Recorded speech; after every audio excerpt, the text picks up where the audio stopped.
Right now, what I want to tell you is the circumstances around her arrest, what she said during the trial, and what she ended up getting.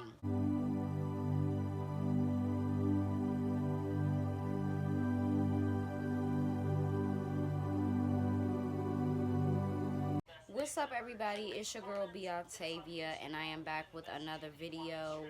I am going to jump right in and say that my website just relaunched. I have skincare and cosmetics. My business name is Crush on You Beauty, and I am starting off this relaunch with a bang. Get your skin right for the spring and summer now.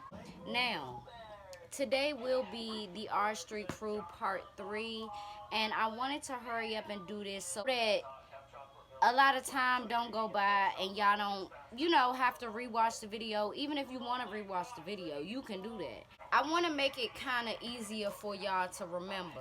Also, if you hear noise in the background, my apologies.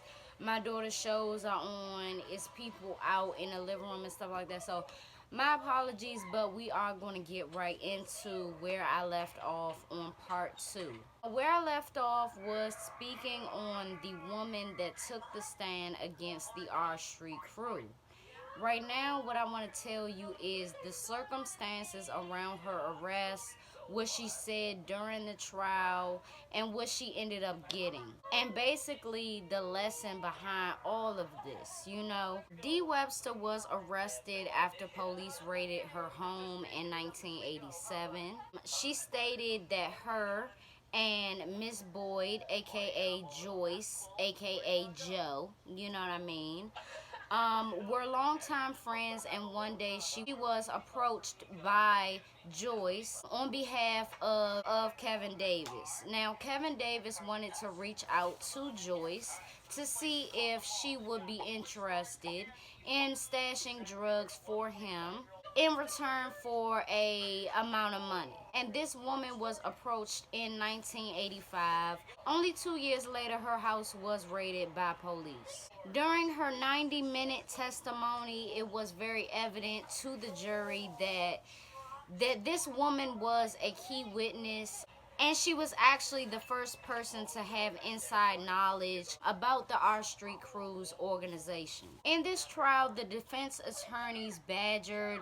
law enforcement, suggesting they performed and practiced low-budget police techniques when processing a crime scene. They did not take proper fingerprints for these specific crime scenes in question. And also, most importantly, the selectivity that the police has when arresting certain young men. From what it looks like, unfairly, the defense was not able to cross-examine this woman, meaning that it was positioned like prosecutors of the state got her testimony up on the stand, and that's it. There was no cross-examining, and I wonder why. She spoke on her activities in the 2-story dwelling where she and her 2 children lived. Boyd, who was sitting in the courtroom when Webster referred to Boyd as her former best friend. And what I want to say about that is, Miss Boyd, a lot of people were close to her and had no idea. Now, I told y'all about that. It could be anybody. And it could be the person that you least expect. And a lot of times it's not possible for anybody to stay friends with anybody in a situation like this, because selfishness starts to kick in. Being scared starts to kick in. So in this testimony, Dee Webster stated on several occasions the defendants brought soda bottles full of PCP, lawn bags full of marijuana, and shoe boxes full of cocaine to her home. DC Detective Michael Johnson said he was alerted to this activity by an informant. From that tip, they set up an observation that lasted around 2 weeks, And from that observation and the information, the photos and whatever, they were able to obtain a search warrant, and that is when the 1987 arrest occurred. Now, after Detective Michael Johnson breached the home because he was the first officer to go into that home, he stated on the stand that he could smell PCP all over the place. PCP in this home where their kids was being babysat, in this home where this lady two kids was. He heard noises upstairs where he found Webster and quite a few children. Once these children and D. Webster was escorted outside of the home, police began to search the home. They found 21 packages of marijuana, 1 ounce of PCP, and a small quantity of cocaine. D. Webster pleaded guilty to possession with the intent to distribute, and she was sentenced to 2 years probation. And that was thanks to her testimony. And she got this sentence after serving 6 months in jail. Near the end of her probation, she made the agreement with the U.S. Attorney's Office to cooperate. So my thing is, I'm really trying to figure out why you made that decision after you served 6 months in jail and you were almost over with your probation. The only thing that I can really think that could be a option is that, of course, her name was going to get brought back into it. It probably would have been new charges, etc. So, I mean, you could feel like it's to protect yourself, but it's even more of a hassle. When you make a huge decision that might come with a lot of money, you got to think about how it can affect your children then. Like, don't get it fucked up. In any situation, you're supposed to think of your kids first. It bugs me with the police that they rely so much on a witness, a key witness, when you're not willing to protect them for the rest of their lives. You're not willing to keep their kids out of the system.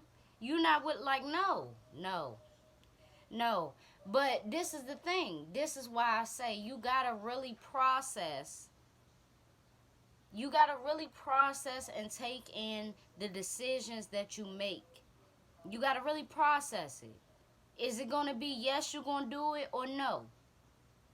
Cause let it be no if you can get pressured into testifying. Let it be no if you okay with flipping and trading on people that looked out for you. And don't get me wrong, they were using her, when there could have been a lot of other options. And knowing that she had kids and all that, they came to her. But at the same time, she's a grown woman. A grown woman that can make her own decisions, yes or no. The art of persuasion is a motherfucker. Because, and I feel like people from DC have that, the art of persuasion. But we can't forget that the police got the same thing. The police can tell you all that you are up against. You ain't gonna see your kids for years. They're gonna be in the system, you ain't gonna be able to find them. You're not gonna be able to get a job, you probably be back in prison. People get flustered. Well, you shouldn't have took the opportunity. It's yes or no. Another lesson that I see in this is you can't get too close to nobody. Not even people that's within your own family, within your own gang. Like I said in the second one, if you close to females, you got a lot of female friends, or vice versa, like you in the streets and you doing bad shit, you can't be running your mouth. Because you never know what a person would say when you're not around. You'll never know. If your name come up, they get questioned by police, what they gonna say. And especially, you don't know if somebody is lying right to your motherfucking face. You wouldn't know. You wouldn't know if somebody is lying and saying they not an FBI informant, and they are. You just wouldn't know until they right there in that courtroom. All of the truths come out, and the truths have nothing to do with the ballistics or nothing. It's friendship dynamics. I think that that's the saddest part about this. All of them were close. All of them probably seen each other every day. And then it turned out like this. Nothing. It turns into dust. Karma followed all of these gangs right into the courtroom. And it all turned on them.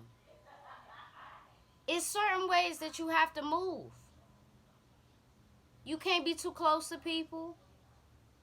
You can't expect for you to keep your life and you to keep your freedom.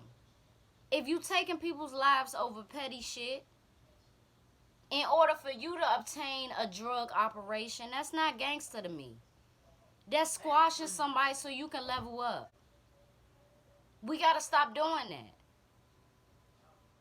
And the thing about DC is, how long do y'all want to be crabs in a barrel?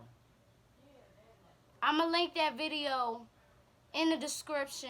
But how long do you want to continue to step on motherfuckers that look like they could be your family, all for $1? And then to get inside a courtroom and can't properly afford and retain a lawyer. Was it worth it? Yes or no? Because I really don't think so. I really don't think that any of it was worth it, and I hope that they see that over all this time. On the stand, she was questioned as a mother how she could keep and take care of her children within the same home as drugs. She defended her parenting by saying there was no odor, the PCP was sealed, and that she sprayed the home regularly. When questioned on the parents of the children she was watching, she stated that they had no idea on her involvement in the drug game until after she was arrested. At that point, oddly enough, 2 of the parents agreed to continue leaving their children in her care once she promised she would discontinue her involvement with drugs. Now, who the fuck's parents were those? Are they my age now? Did they turn out good? Because they parents ain't shit. Alright? And that's what I be saying about DC too. It's been that way for a long time where parents just did not want to be parents. And it showed in the sickest ways. You mean to tell me you left your children or child in the care of a woman that had drugs in the house? It stunk like a motherfucker. It gets blown up into this whole thing that she is involved in the R Street crew, and you still gonna leave your kids there? Well, I be damned, I be damned. I mean, if you don't care like that, you should have your kids in foster care. They got a better chance. And foster care is very lonely. It's very sad.